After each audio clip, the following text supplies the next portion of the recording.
শৰীৰৰ অংগ কাটি ভালপোৱা প্ৰকাশ কৰাটো মূৰ্খতা, কাৰণ যাৰ ওচৰত তোমাৰ চকু পানীৰ কোনো মূল্য নাই, তেওঁ তোমাৰ ৰক্তৰ মূল্য কিদৰে দিব?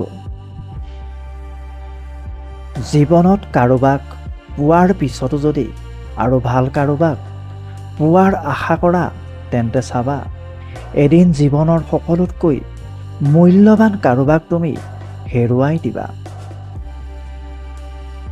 মানুহ বহুত আশ্চৰ্যজনক আৰু মূৰ্খ। বৰ্তমানক ধ্বংস কৰে ভৱিষ্যতৰ কথা চিন্তা কৰি, আৰু ভৱিষ্যতে কান্দে অতীতক স্মৰণ কৰি। সকলো বাগিচাতেই লিখা থাকে ফুল ছিঙাটো নিষেধ। যদি ভালপোৱাৰ মাজতো লিখা থাকিলহেঁতেন কাৰো মন ভঙাটো নিষেধ বুলি, তেতিয়া বোধহয় পৃথিৱীখন আৰু বেছি সুন্দৰ হ'লহেঁতেন। মানুহৰ মুখখনেই হ'ল পৃথিৱীৰ এনেকুৱা এখন ঠাই য'ত বিষ আৰু অমৃত দুয়োটাই একেলগেই বাস কৰে। জীৱনত যদি বাৰে বাৰে পৰি যোৱা, তেন্তে পথ সলনি কৰিবা সপোন নহয়, কাৰণ এজোপা গছেও তাৰ পাত সলনি কৰে, ঠাই নহয়। সম্পৰ্ক কিমান দিনৰ সেইটো ডাঙৰ বিষয় নহয়, ডাঙৰ বিষয় হ'ল সম্পৰ্কৰ গুৰুত্ব আৰু গভীৰতা কিমান বেছি।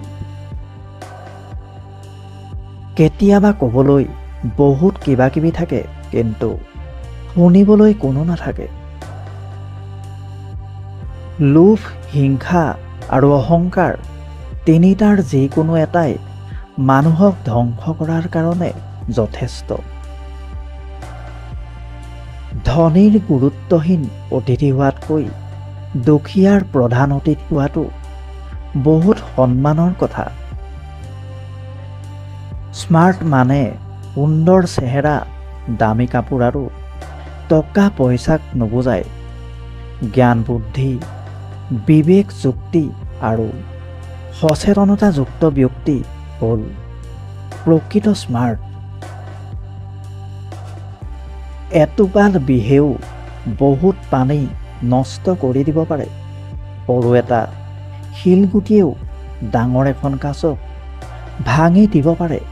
সৰু এটা মিছা কথাই গোটেই জীৱনটো নষ্ট কৰি দিব পাৰে। বিশ্বাস বস্তুটো বহুত আচৰিত। মানুহে জীৱনত যি পায় বিশ্বাস কৰে।